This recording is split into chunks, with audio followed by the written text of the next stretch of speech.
In the fall of 1974, in a corner booth of a Las Vegas casino he was not licensed to touch, a man was running 4 of the most profitable properties in America. His name was not on any state document that mattered. He held no authority that Nevada would recognize. And yet, the pit bosses answered to him. The count room supervisors answered to him. The men who extracted cash from the casino floor before it reached the official tally answered to him. 4 casinos, hundreds of millions of dollars, thousands of employees, and at the center of it all, a man the state of Nevada had formally determined did not exist in any operational sense. His name was Frank Lawrence Rosenthal. They called him Lefty.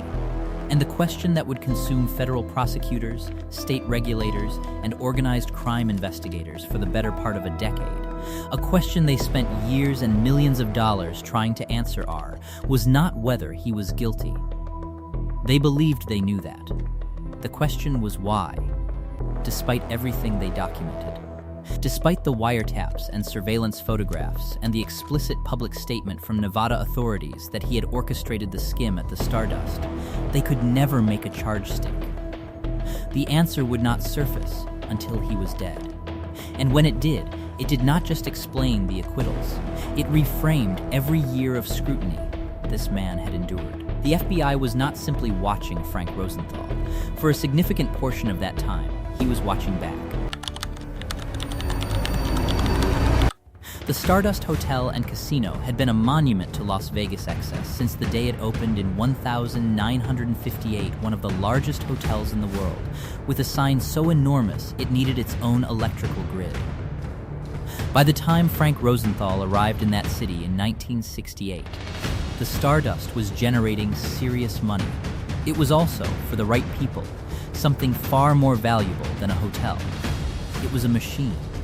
And Frank Rosenthal had spent 20 years learning exactly how machines like this one worked. His background was not in hospitality. He had built his career as a professional sports gambler, operating in the gray territory where statistical mastery met organized crime's financial infrastructure. In 1963, that career resulted in a federal conviction for a college basketball point shaving scheme in North Carolina, a bribery operation aimed at manipulating game outcomes. That conviction was permanent. It meant a Nevada gaming license was never a realistic possibility. So when the Chicago outfit needed someone to manage 4 properties, the Stardust, the Fremont, the Marina, and the Hacienda, all nominally owned by a man named Alan Glick through his holding company, the Argent Corporation, they needed someone who could hold total operational authority while carrying a title that sounded harmless. Rosenthal spent 6 years positioning himself. He studied the city, built relationships, and immersed himself in the casino industry at every level before formally stepping into the Stardust in 1974. His official designation was executive consultant, earning approximately $250,000 per year. He also held titles including food and beverage director and entertainment director. On paper, this described a man managing menus and booking performers. What those titles actually described was control of the entire operation and of the mechanism that made the operation valuable. That mechanism was the skim. Cash flowed from the casino floor into the count rooms, chips cashed in, slots emptied, table games reconciled. Before that money was officially tallied, before it entered any record that would eventually reach a tax return, a portion was physically removed. Mob organizations in Chicago, Milwaukee, Cleveland, and Kansas City were receiving regular payments routed through Las Vegas, a multi-city profit-sharing arrangement disguised as hotel management, generating more reliable cash than almost any other criminal enterprise in the country. Alan Glick, the nominal owner, understood his role. He had obtained the financing for the Argent properties through mob-connected channels that ensured the casinos would be operated on behalf of the outfit, not on his behalf. He held the licenses. Rosenthal held the power. The distinction was real and, from the outside, entirely invisible. Here is what made the arrangement dangerous beyond its scale. Rosenthal did not hide. He hosted a local Las Vegas television program. He was photographed, recognized, and interviewed. He moved through the city like a man who had calculated correctly for years that visibility was its own form of protection. The more publicly he existed, the harder it became to argue that he was concealing anything. Federal investigators watching a man who appeared on television and lunched in public faced a specific problem. His brazenness made the operation harder to prove, not easier. The cash kept moving. The mob bosses kept collecting. And somewhere in the gap between what investigators observed and what they could prove, a question was quietly accumulating that none of them had thought to ask yet. Here is what the FBI believed it had assembled by 1977, the most significant organized crime case ever aimed at the Las Vegas Strip. They called the investigation Operation STRAWMAN. It was not a general inquiry.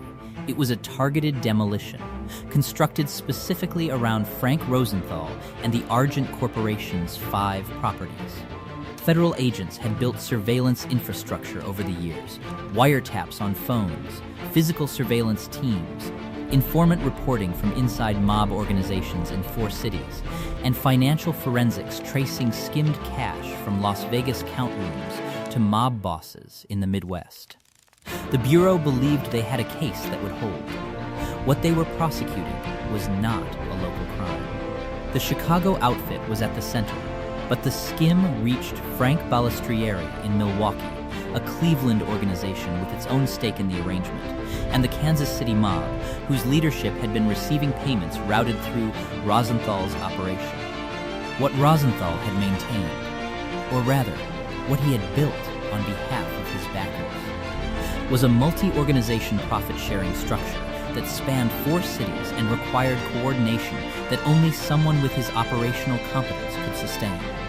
The scale of that structure was precisely what made prosecution difficult. A case against Rosenthal required simultaneous cases against 4 organized crime organizations in 4 separate federal jurisdictions, built on evidence that was financial rather than violent, and therefore slower to assemble and harder to present to a jury. The skim left records discrepancies between expected revenue and reported revenue, unexplained cash flows, patterns forensic accountants could trace. But those records required expert interpretation, and every interpretation could be contested.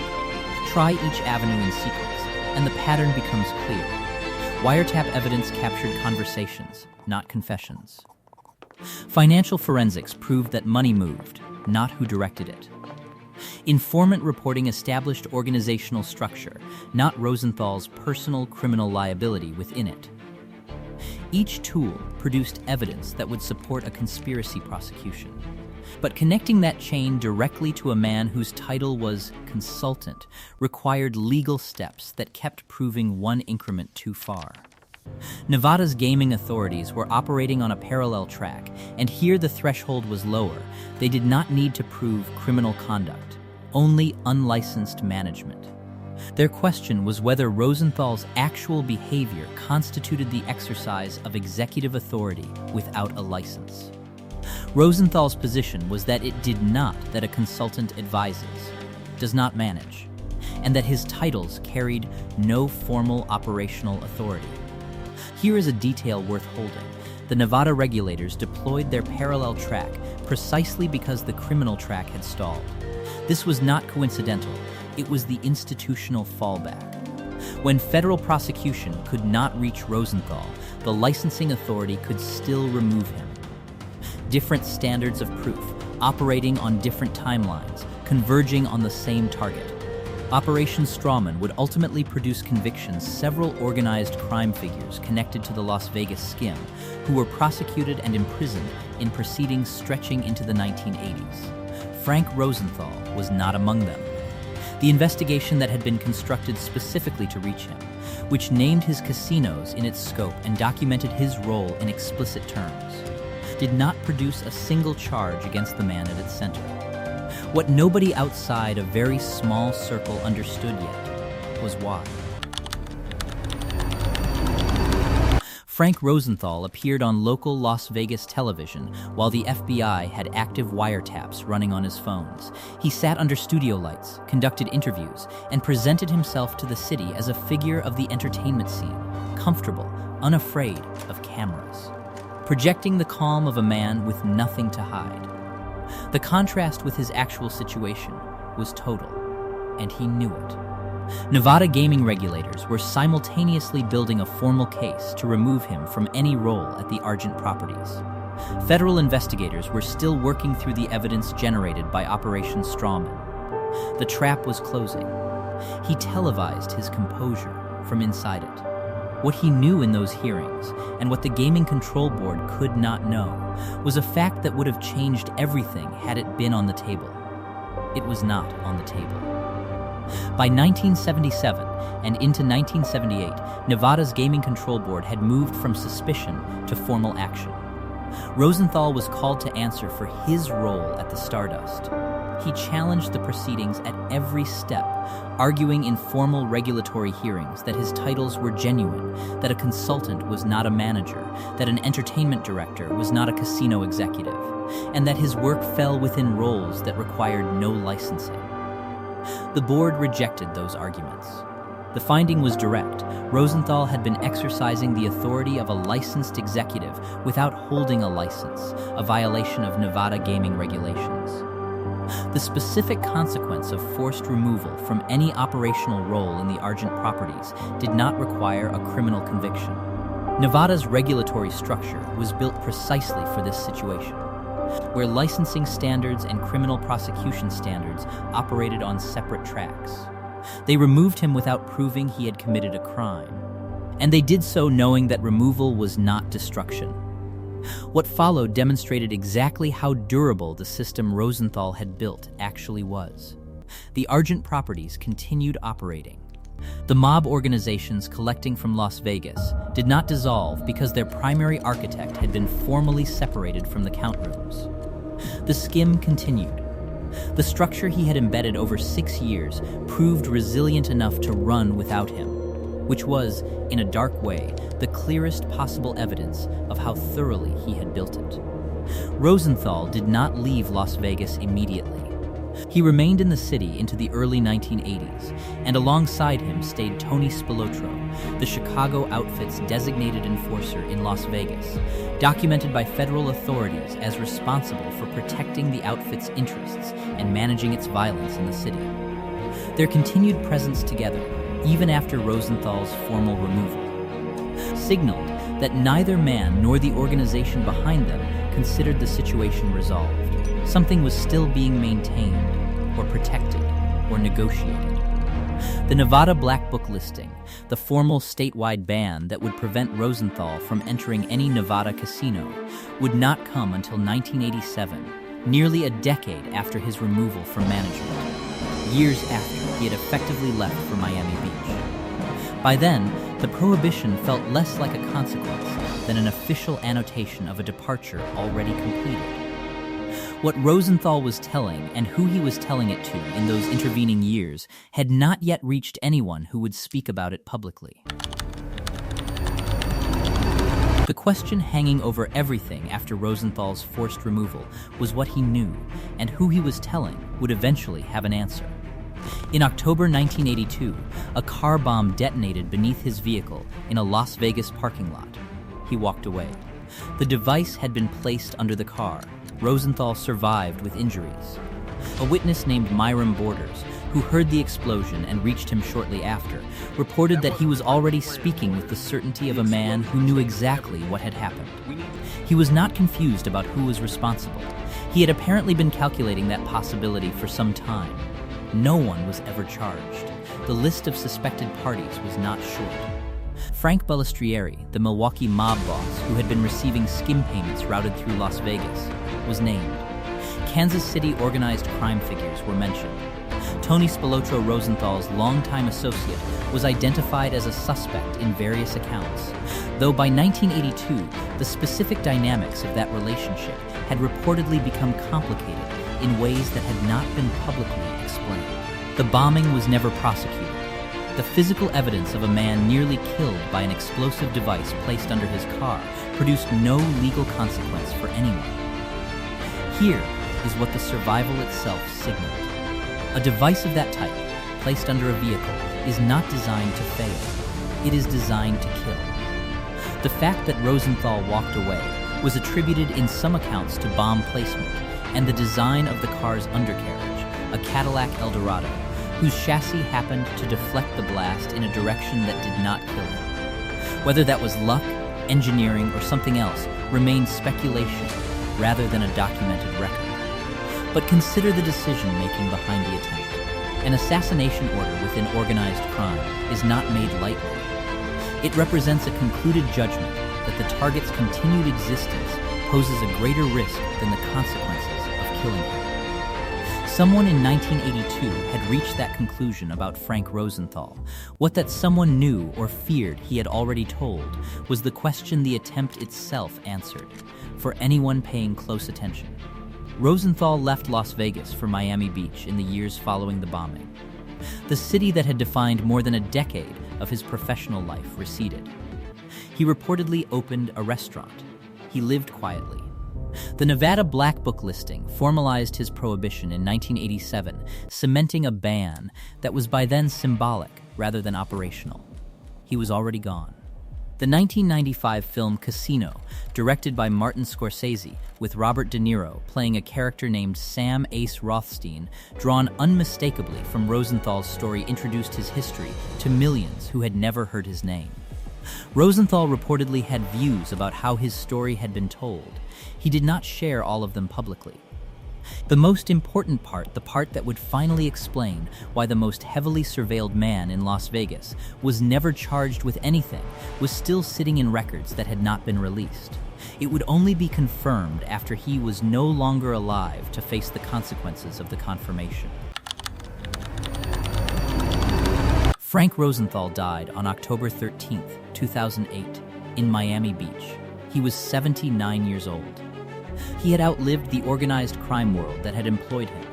He had outlived the federal investigation that had been built specifically to catch him.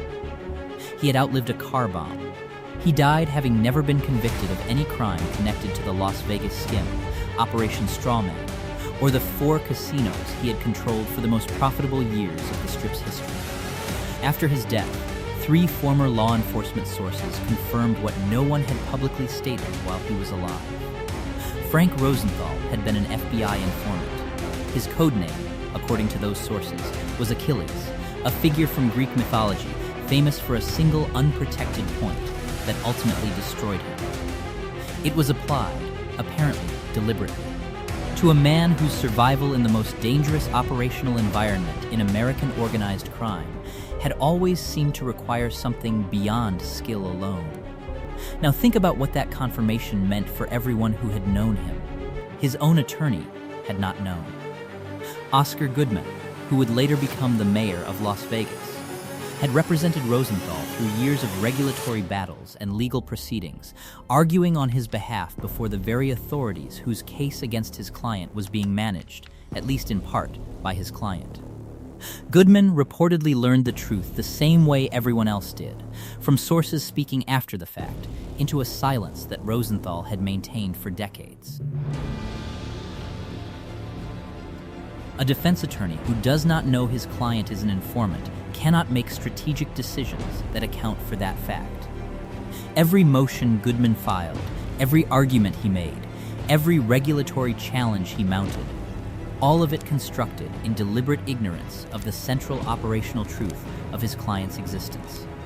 What Goodman must have felt when he finally learned this is not documented, but the geometry of it is difficult to look at without a specific kind of discomfort.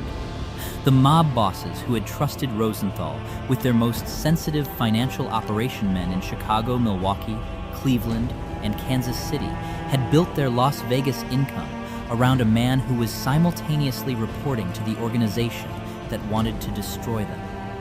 The skim they had relied on him to protect was being narrated to the FBI, in some form, by the man protecting it. And every year of surveillance aimed at Frank Rosenthal, every wiretapped call, every surveillance photograph, Every regulatory proceeding that documented his authority without his license now carries a second reading. The FBI was not simply building a case against him. For some portion of that time, possibly a significant portion, they were receiving information from him. The investigation and the source were the same man.